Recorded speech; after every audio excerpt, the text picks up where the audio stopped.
আসসালামু আলাইকুম। Hi guys, কেমন আছেন? আশা করি অনেক ভালো আছেন। ফাইজলামি তো করি নাই, এসে একটা ফাইজলামি করবো আমার দোস্তর নাকি। ভিডিওটা দেখতে থাকুন কি ফাইজলামি করি। আমি তরকারি পাকাইতেছি।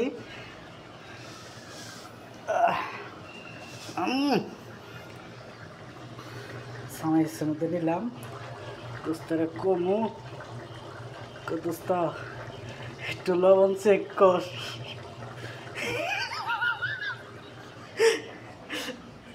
রিয়াকশনটা কি হয় একটু দেখেন।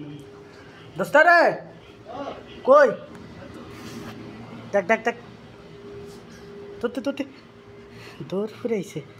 চেক চেক কর, আরে মুখে দে। কি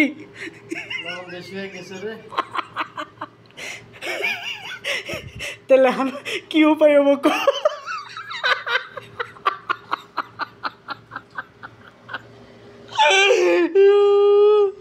লবণ বলে বেশি হয়ে